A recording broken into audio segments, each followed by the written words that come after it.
Alam na nating lahat na itong si Shawnee Winston ay nilagay na sa trading block nitong Converge Fiber Xers. Ang nakumpirma niyan mismo ay yung kanilang coach na si Aldin Ayo. At ang tanong ngayon ay kung saang team ito mapupunta. Alam natin na maraming interesado dyan.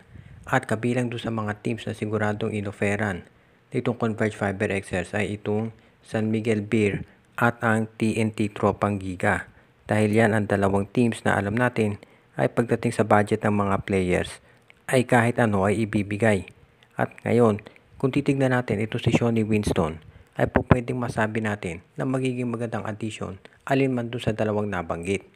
For example na lang, kung papunta ito si Shawnee Winston dito sa San Miguel, alam natin na isang pinoproblema ng San Miguel ay yung kanilang point guard position. Dahil nga itong si Terence Romeo palaging injury prone at ito si Chris Ross ay matanda na rin. Ito si Simon Enciso, kung inyo maaalala, kagagaling lamang sa operasyon. Pati ito si Keith Jimenez, ilang buwan hindi makapaglalaro. So problema talaga ng SMB yung kanilang point guard. Kung makukuha nila si Winston, pwede nilang gamiting point guard yan. Kahit ang laro nito talaga ay shooting guard.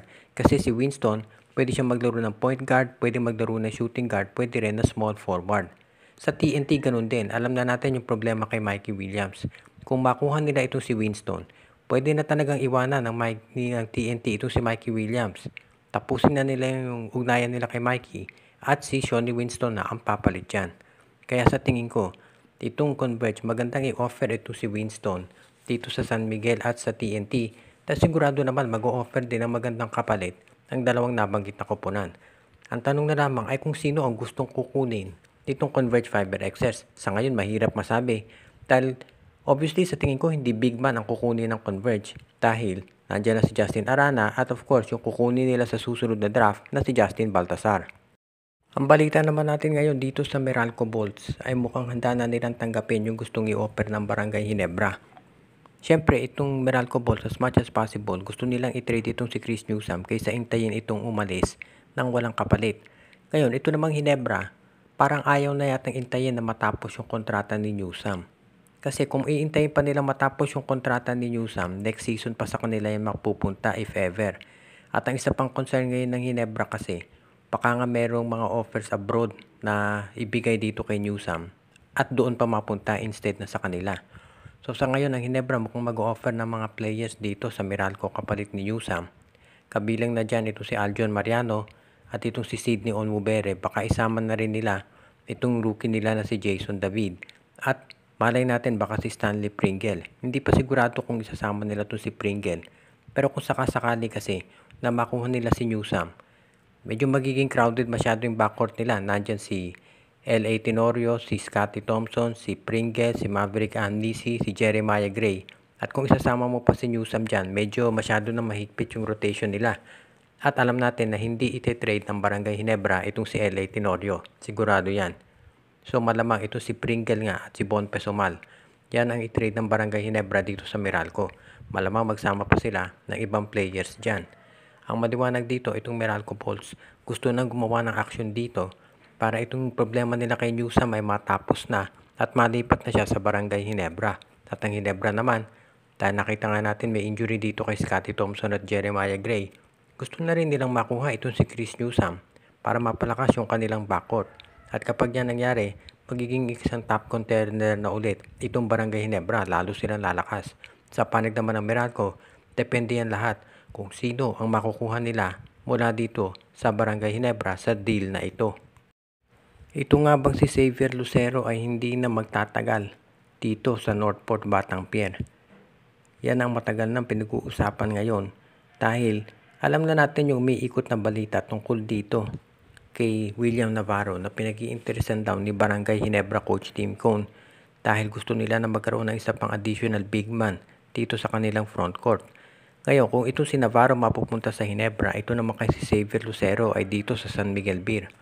Iyan ang usap-usapan ngayon dahil alam naman natin ang ginagawa ng Northport, yung magagaling nilang players tinetrade dito sa San Miguel o kaya Barangay Ginebra. Si Lucero ay ngayon pa naman naglalaro sa Northport pero kitang-kita na natin kung ano ang kaya nitong ibigay para sa kahit kupunan na maglalaro siya. Kung dito sa Northport ay ang ganda ng kanyang performance, sa tingin ng iba bagay din ito sa SMB dahil pwedeng maging complement kay Junmar Fajardo. Sabi nga ng iba, baka i-trade itong si Mawala Tautuwa para dito kay Xavier Lucero. Pero hindi pa natin natitiyak kung iyan nga ay mangyayari. Siguro itong si Lucero baka bigyan pa ng ilang conferences na maglaro dito sa Northport Patang Pier para mahasa pa lalo. Pero huwag tayong umasa na magtatagal siya dyan. Katulad ni Jamie Malonzo na tinrade agad dito sa Barangay Ginebra, malamang ganyan din ang gawin dito kay Xavier Lucero, lalo na kung gumanda lalo ang kanyang laro. Siyempre magdedepende rin yan dito sa magiging performance ng San Miguel dahil nakikita nga ng karamihan yung nagiging issue nila pagdating dito sa power forward position. At yan ang dahilan kung ba't ito si Vic Manuel palaging nababalita na nasa trading block na. Ngayon yan ang pag-aaralan ng siyempre ng management ng SMB kung ito nga si Lucero ay sa kanila mapupunta. Huwag din natin alisin yung posibilidad na baka ito ay mapunta sa Magnolia o di kaya ay sa Barangay Ginebra at itong si Navarro naman ang dito sa San Miguel. Dahil siyempre maraming tinitignan posibilidad dyan yung management at kinokonsidera yung fortune ng dalawang koponan. Maraming mga fans ngayon ang nagtatanong kung totoo nga ba na itong voting dito sa All-Star Game ay namanipula. Yan ngayon na lumalabas na mga balita pagkatapos ng artikulong lumabas dito sa Spin PH. At marami nga nagtataka bakit itong si Keith Saldivar ang nasama o nag-top doon sa voting doon sa mga rookies, samantalang si Kate Flores hindi man lang napunta roon. Ngayon, itong PBA ay hindi pa nagko-comment kung totoo nga ba na namanipula yung voting dito sa All-Star Game. Pero ang maliwanag dito kung nagkaroon man ng manipulation o wala, kinakailangan ng baguhin yung pagboto dito. Walang duda, syempre alam natin na ang PBA All-Star Game para yun doon sa mga fans. Syempre, ang malalagay ng mga players dyan, yung mga gustong makita ng fans. Pero kailangan din natin i-consider na maraming mga mahuhusay na players na deserving naman na maglaro dito sa All-Star Game. Pero hindi kasing popular ng mga ibang players. Kaya sa ngayon, kailangan i-consider natin kung sino o kung paano babaguhin yung sistema dito para yung mga players na gusto ng mga fans at yung mga deserving din na maglaro ay masama. Posibleng gawin dyan, for example, na lahat ng mga teams ay magkaroon ng representative doon sa All-Star Game o di kaya yung mga coaches ang pipili. Pero sa tingin ko hindi pa natin masisiguro yan. Pero I am sure na sa susunod magkakaroon na ng pagbabago. Ang tingin ko pinakamagandang gawin dyan dapat at least yung mga lahat ng team sa PBA magkaroon ng representatives. Bumoto doon yung mga fans para at least lahat ng mga teams ay magkaroon na ng mga member na maglalaro dito sa All-Star Game.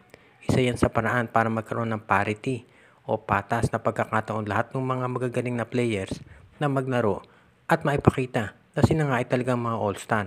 Isa yan sa paraan para magkaroon din ng tsansa yung mga players na hindi na naglalaro doon sa mga hindi masyadong popular na teams na ipakita sa mga fans kung ano kaya nilang gawin. Shout out kay Joseph Pineda, Donel Santiago, Joshua Giray, Espejo at Rosales family, Alexis Deterala, Kuya Mike TV, Luis Alon, kay Junjun Angie, Patpat at B-Boy Matas, John Mark Cantos, John Ray Marquesuela.